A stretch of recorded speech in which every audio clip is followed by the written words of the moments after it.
myself Aishwarya Utale, heartily welcoming you all to my channel. So in today's video, we will learn about searching the element from the binary search tree. मैं element कैसे search करूंगी, इसके ऊपर algorithms, what are the properties या what are the procedure we will follow so that we can search the element which is present in my binary search tree. So ये we will understand, but previously I will give you a note that previously मैंने एक video shoot किया है only detail about binary search tree क्या होता है, what is the meaning of binary search tree कैसे use करते हैं, कैसे कंस्ट्रक्ट करते हैं, इसके ऊपर मैंने पूरा एक्सप्लेनेशन दिया है. If you haven't watched it, please go watch that video first and then move to this video, so you will get the better link या better understanding कि what all are going and today's what is going to be done in today's video. So let's get started with the searching part of the element in the binary search tree.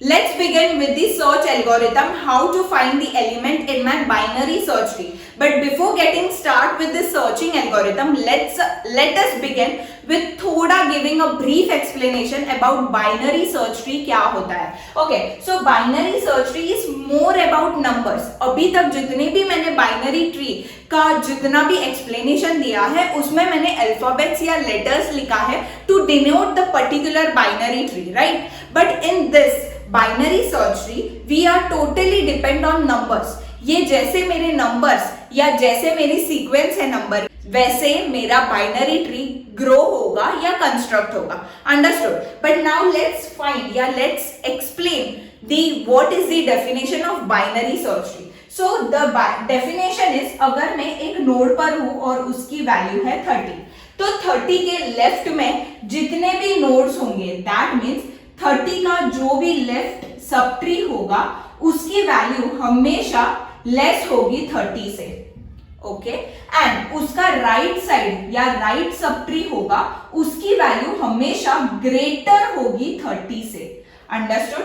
मतलब मेरे एक point पर हूं मैं या एक root पर हूं. Okay, let's take the example of root in the binary search tree. अगर 30 मेरा रूट नोड है और 30 के जितने भी लेफ्ट साइड में होंगे ना, लेफ्ट सब ट्री है ना, उसकी वैल्यू हमेशा 30 से कम होगी. बट 30 का जो भी राइट साइड या राइट सब ट्री है उसकी वैल्यू हमेशा 30 से ज्यादा होगी. कोई 30 के बराबर भी नहीं होगा और 30 के कम होगा एंड 30 से ज्यादा होगा. अंडरस्टूड? मतलब कोई भी पॉइंट या कोई भी नोड पर मैं जाके जस्टिफाई करूं या कोई पर नोड पर जाके मैं चेक करूं कि उसका लेफ्ट सब ट्री अगर स्मॉलर होगा ये नोड से वैल्यू एंड उसकी राइट सब ट्री का वैल्यू ग्रेटर होगा ये वैल्यू से, तो वो मेरा कहलाता है binary search tree. Understood what you mean by binary search tree? That at any point या any node when we check the left subtree का वैल्यू मेरे पर्टिकुलर नोड से हमेशा कम होना चाहिए एंड द राइट सबट्री का उल्टा होगा, दैट इज हमेशा ज्यादा होना चाहिए. Understood? This is the small explanation about binary search tree क्या होता है. Let's start with the searching algorithm, but before starting with this algorithm explanation, I will like you to explain या give you the short detail on the binary search tree क्या होता है. So binary search tree ऐसी tree होता है which is depend only on numbers. मतलब अभी जैसे पहले मैंने जो भी बाइनरी ट्री के एग्जाम्पल लिए थे वो मेरे अल्फाबेट्स या लेटर से मैंने नोड को डिनोट किया था. But this binary search tree is all overs या all towards the number. Okay, ये पूरा डिपेंड है मेरे नंबर्स पर कि कैसे मेरे नंबर्स या कैसे मेरे नंबर्स के सीक्वेंस आते हैं, वैसे मेरा बाइनरी ट्री ग्रो होता है या स्ट्रक्चर उसका चेंज होता है. सो एट एनी पॉइंट अगर फॉर एग्जाम्पल रूट नोड लू of this following binary tree, तो ये रूट नोड का जितने भी लेफ्ट मोस्ट नोड होंगे वो मेरे 340 से वैल्यू हमेशा कम होगी. दैट मीन्स इधर जितने भी वैल्यू होंगे उसकी वैल्यू हमेशा कम होगी मेरे 340 से.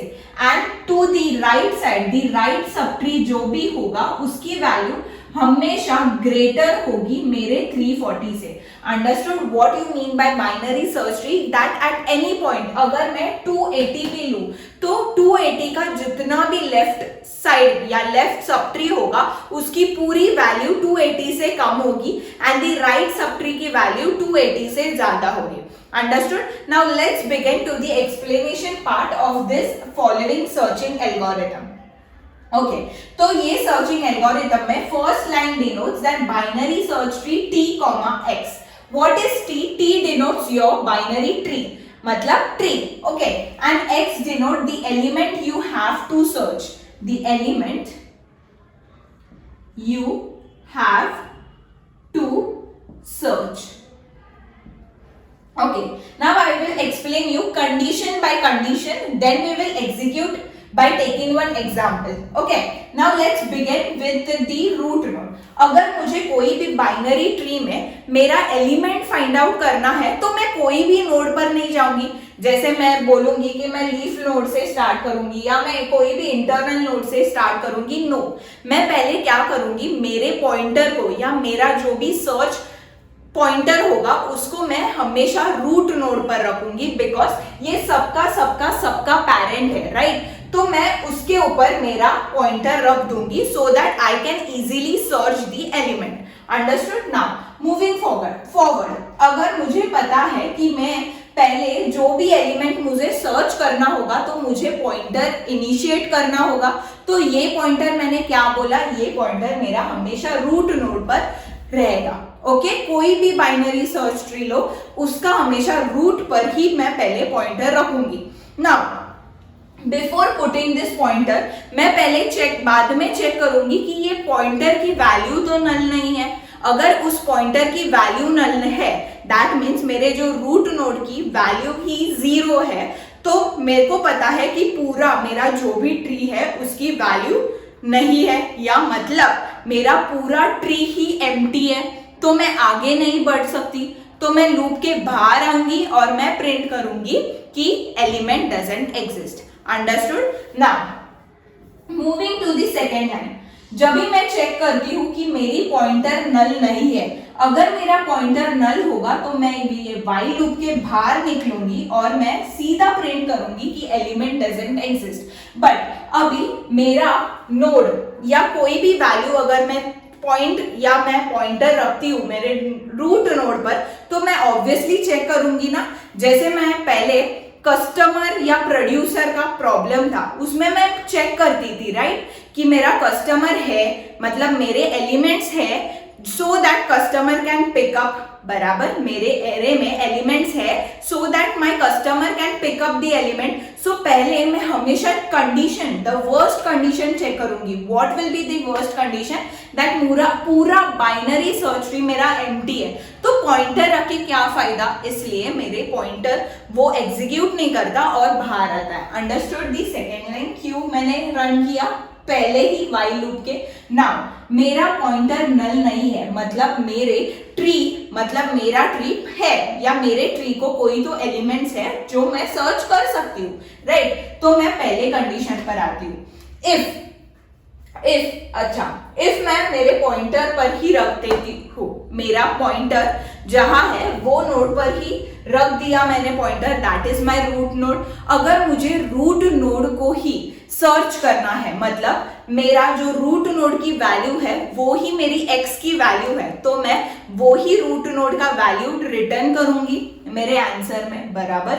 अगर मेरा रूट नोड की वैल्यू नहीं है मुझे प्रिंट करना, तो मुझे आगे बढ़ना है कि वो लेफ्ट सब ट्री में होगा या राइट सब ट्री में होगा, बराबर। अगर मेरा पॉइंटर जो है डेटा वो x, दैट मीन्स मेरा रूट नोड की जो वैल्यू है वो ही डेटा है, तो I will pop out that value. अगर नहीं है तो मैं जाऊंगी एल्स इफ पार्ट में, देन आई विल सी कि जो मेरा पॉइंटर का डेटा है वो लेस है मेरे एक्चुअल वैल्यू से, जो मेरी x की वैल्यू है दैट मीन्स वो मेरे पॉइंटर से ग्रेटर है, तो वो मेरा राइट सब ट्री में होगा, दैट इज राइट चाइल्ड। अगर वो स्मॉलर है तो वो मेरे लेफ्ट साइड में जाएगा। सो मैंने एल्स इफ पार्ट एग्जीक्यूट करूंगी। अगर if my data is less then x, then I will move towards the right child, that is मेरी x की वैल्यू बड़ी है मेरे पॉइंटर से, तो मैं राइट चाइल्ड के पास जाऊंगी, else I will go to the left child. Understood? So let's begin with this by executing my some over this binary search tree. Now I will rub this. Now moving forward, okay, अगर मेरा pointer यहाँ है and मेरी x की value है वो 500 है, I have to search in my binary search tree. Now पहले मैं क्या चेक करूंगी कि मेरा पॉइंटर नल नहीं है। यस, मेरा पॉइंटर नल नहीं है, तो मैं while के अंदर घुसूंगी। Now the pointer data, that means जहां मेरा पॉइंटर है या मेरा रूट नोड है वो ही वैल्यू मुझे पॉपअप करनी है या वो ही वैल्यू है मेरी सर्च एलिमेंट, ये चेक करना है, बट यहाँ नहीं, मुझे 500 चेक करना है। सो 340 वैल्यू है तो नहीं। Now what I will check कि मेरा जो पॉइंटर जो मेरा 340 है वो स्मॉल है क्या मेरे 500 से। Yes, this condition satisfied, so I will move my pointer to the right side. I will move my pointer to the right child. See, right child. Now again मेरा pointer है, I will check. The value null है, नहीं, तो मैं while में आऊंगी, बराबर। Now what I will run कि अगर ये value जो मेरी value है 640 वो smaller है मेरे 500 से, नहीं, तो मैं else पार्ट में जाऊंगी, and then I will get कि वो मेरा लेफ्ट साइड या लेफ्ट चाइल्ड है, तो मैं लेफ्ट साइड आऊंगी। नाउ आई विल चेक कि मेरा जो पॉइंटर का डेटा है वो मेरा x का डेटा है। यस, तो मैं ये पॉपअप करूंगी, that is element is present. Understood? Element is present, that is मैं पॉपअप करूंगी मेरे वैल्यू को एंड मैं प्रिंट करूंगी that element is present. Understood how this algorithm runs? Okay, now let's move to the complexity part of this binary search tree. Now complexity कैसे find out करूंगी? अगर मुझे best case का find out करना है, best case, तो what will be the best case? That is जो मेरा root node है वो ही मेरी value है, वो ही मेरा x वाला element है, तो वो होगा मेरा best case, which gives me the answer in order of 1 times. ये मेरा best case होगा, बराबर। Moving to the average case. Average case कैसे मैं फाइंड आउट करूंगी? मेरे मोस्ट ऑफ द एलिमेंट्स या मेरे मोस्ट ऑफ द नोड्स होते हैं ना वो लीफ नोड के पास होते हैं, that is my height of the tree. So at least मैं कितना हाइट ट्रैवर्स कर सकती हूँ, that is log n, and at most मैं order of n height traverse कर सकती हूँ। मेरे मोस्ट ऑफ द एलिमेंट्स है ना वो मेरे लीफ नोड के पास होते हैं। लीफ नोड हमेशा ज्यादा होता है, बराबर, क्योंकि मोस्ट ऑफ द एलिमेंट नीचे नीचे आता है, तो वो बीच में या कहा तो एंड में होता है। जब भी वो बीच में होता है या somewhere up then the leaf node, तो मैं कैसे बोलती हूँ, वो मेरा एवरेज केस होगा, that is order of log n। And worst case क्या होगा? वर्स्ट केस होगा at least order of log n, that is कहा तो बीच में मेरे को एलिमेंट्स मिलेंगे, या एटमोस्ट मेरा पूरा height, that is order of n। तो यहां मैंने बेस्ट केस, एवरेज केस और वर्स्ट केस भी एक्सप्लेन किया है। Okay, what will be the best case कि जो मेरा रूट नोड है वो ही मेरा x का एलिमेंट है, तो वो मैं सीधा पॉपअप करूंगी और प्रिंट करूंगी, तो वो ऑर्डर ऑफ 1 टाइम्स में होगा, बराबर। Now the average case is order of log n, तो बीच में किधर तो मेरे एलिमेंट्स होंगे, बहुत सारे एलिमेंट्स मेरे लीफ नोड पर होते हैं, उसके थोड़े ऊपर मेरे एलिमेंट्स होते हैं, वो मेरा log n, that is average height देता है मुझे मेरा बाइनरी ट्री का। तो बाइनरी सर्च ट्री का भी यही मेरा एवरेज केस होगा, that is order of n, and the worst case is at least log n and at most order of n। Understood the best case, average case and the worst case of the binary search tree. Now this was the algorithm part. But बहुत easiest trick मैं आपको explain करने वाली हूँ in GATE exam। अगर आपको sequence आया है कोई भी element search करने का, तो how you will get the answer and how what is the trick we will learn in this today's video. So let's move to that part. Moving towards the best trick for your GATE exam, कि मेरे को जो binary sequence दिया है ना और उसमें मुझे सर्च करना है एलिमेंट, तो वो सीक्वेंस राइट है या नहीं और मेरा एलिमेंट प्रेजेंट है या नहीं, ये फाइंड आउट करने के लिए best trick for your GATE exam is this. Okay, now यहाँ मेरे को सर्च करना है एलिमेंट, बट ये मैं एलिमेंट तो सर्च करूंगी, बट दी सीक्वेंस गिवन, जो मैं सीक्वेंस यूज कर रही हूं वो राइट है या नहीं, ये प्रूव करने के लिए भी एक मेथड है कि कभी कभी मुझे 4 ऑप्शंस देते हैं एंड उसमें से एक राइट होता है मेरा बाइनरी का सीक्वेंस. तो वो सीक्वेंस कैसे देखना है, let's begin with that concept. So the searching element in the binary tree, अगर मुझे ये वाला एलिमेंट सर्च करना है, दैट इज 520 मुझे सर्च करना है, तो मैं पहले क्या करूंगी, मैं पहले देखूंगी कि मेरे बाइनरी ट्री के जो सीक्वेंस दिया है उसमें 520 है या नहीं. यस, मेरे सीक्वेंस में 520 है, but now this sequence is valid या नहीं, ये चेक करने के लिए what is the method, that ये 520 के जितने भी लेस एलिमेंट है, दैट इज 520 से जितने भी एलिमेंट्स या जिसकी वैल्यू लेस है 520 से, वो हमेशा इंक्रीजिंग ऑर्डर में होगा मेरे सीक्वेंस में, वो हमेशा इंक्रीजिंग ऑर्डर में होगा मेरे सीक्वेंस में, और जिसकी वैल्यू ग्रेटर होगी मेरे 520 से, वो हमेशा डिक्रीजिंग ऑर्डर में होगा मेरे सीक्वेंस में. नाउ 520 से कम है this, okay, so you can see 340, then मेरा 500 आया, that is in the increasing format, बराबर. Now moving to the decreasing format, ये वाला नंबर एंड ये वाला, that is 640 and 540 is greater than 520, so ये decreasing order में होगा. See, पहले आया मेरा 640 and then comes my 540, that means in decreasing order. So ये होता है मेथड. अगर ये दोनों कंडीशन सेटिस्फाई करता है तो मेरा ये जो सीक्वेंस है वो राइट है. Understood what is the rule, what is the rule, that is अगर जो मेरे को नोड फाइंड आउट करना है या जो वैल्यू फाइंड आउट करना है मेरे बाइनरी सर्च ट्री का, तो वो वैल्यू हमेशा मेरे को पहले देखना है कि प्रेजेंट है या नहीं. तो अगर वो प्रेजेंट है मेरे बाइनरी सर्च ट्री में, तो मैं क्या देखूंगी कि वो जो वैल्यू है, लाइक जैसे कि 520 है, तो 520 से जितने भी कम वैल्यू है मेरे सीक्वेंस में, वो हमेशा इंक्रीजिंग ऑर्डर में होना चाहिए, और जिसकी वैल्यू 520 से बढ़कर है वो हमेशा डिक्रीजिंग ऑर्डर में होना चाहिए मेरे बाइनरी सर्च ट्री के सीक्वेंस में. अगर ये तीनों कंडीशन सेटिस्फाई किया तो I will get the right sequence also and the element also in the binary search tree. So इसके बेस पर एक गेट के ऊपर प्रीवियस ईयर क्वेश्चन आया था, तो let's get start and solve with me so that you will get a better understanding about this sum. So this is the GATE previous year question based on binary search tree. What the question states that a binary search tree is used to locate the number 43. मुझे कौन सा number locate करना है 43 को. Which of the following probe sequence are possible? ये 5 में से कौन सा सीक्वेंस मेरे को पॉसिबल है and which are not. जो नहीं है वो भी मेरे को निकालने हैं एंड एक्सप्लेन भी करना है. सो ये था previous year question. Let's move to the A option. A option में मैंने 43 तो सर्च किया कि यस मेरे ए ऑप्शन में 43 है.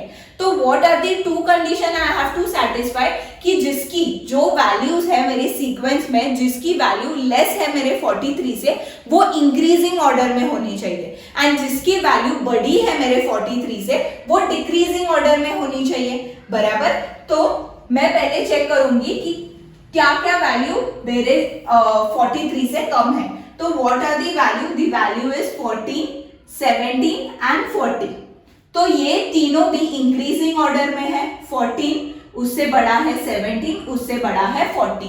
बराबर.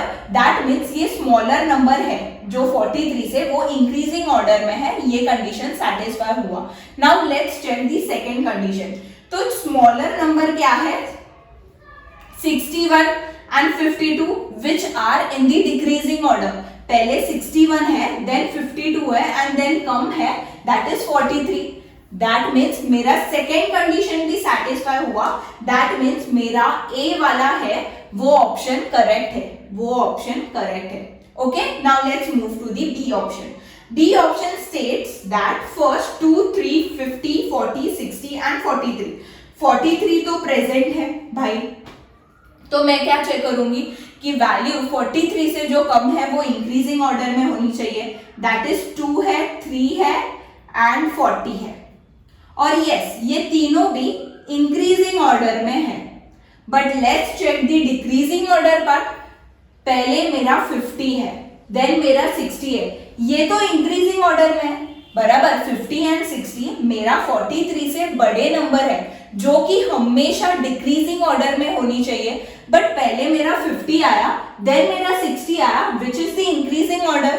So this sequence is wrong. So this sequence is wrong because जो मेरे नंबर्स मेरे 43 से बढ़कर नंबर है वो मेरे इंक्रीजिंग ऑर्डर में है, डिक्रीजिंग ऑर्डर में नहीं. Understood. Now let's move to the C option. C option ने कहा कि 10, 65, 31, 48, 37 और 43. 43 तो मिला, but let's check smaller number. That is 3, 31, then 37. तो ये तो जो स्मॉलर नंबर है वो तो भाई इंक्रीजिंग ऑर्डर में है. But let's move to the bigger number. That is 65 and 48. ये तो मेरे डिक्रीजिंग ऑर्डर में है. दैट मीन्स मेरा सी ऑप्शन करेक्ट है. Now let's move to D option. 81, 61, 52, 14, 41, 43. 43 तो मिला. नाउ 43 से कम है वो सिलेक्ट करते हैं. 14 है एंड 41 है. यस, ये मेरे इंक्रीजिंग ऑर्डर में है. But let's check this greater number decreasing में है. यस, पहले 81 है, देन 61 है एंड देन 52 है. तो मेरा डी भी राइट आंसर देता है मुझे. Now let's check the last option, E option. That is 17, 77, 27, 66, 18 and 43. 43 तो मुझे मिला. नाउ उससे छोटे number that is 17, 64 and 18. But you can see ये इंक्रीजिंग ऑर्डर में नहीं है. दैट इज पहले 17 आया, फिर 27 आया, ये ठीक है. बट 27 के बाद फिर से 18 आया, तो नहीं, ये इंक्रीजिंग ऑर्डर में नहीं है. इसलिए ये पूरा सम रॉन्ग होता है. अंडरस्टूड. यहां रॉन्ग क्यों हुआ? क्योंकि जो बड़े नंबर है वो डिक्रीजिंग ऑर्डर में नहीं है एंड यहाँ जो छोटे नंबर्स है 43 से वो इंक्रीजिंग ऑर्डर में नहीं है. इसलिए B and E option are wrong and A, C and D are the right option. So that's it for today's video. So I hope you enjoyed this today's video. बहुत कुछ सीखने मिला है. So इसलिए आगे भी सीखने के लिए please like, share and subscribe to my channel so that ऐश्वर्या पॉपअप होगी एंड आपको मेरा वीडियो हमेशा मिलेगा. So let's end this video here and have a nice day. Bye bye.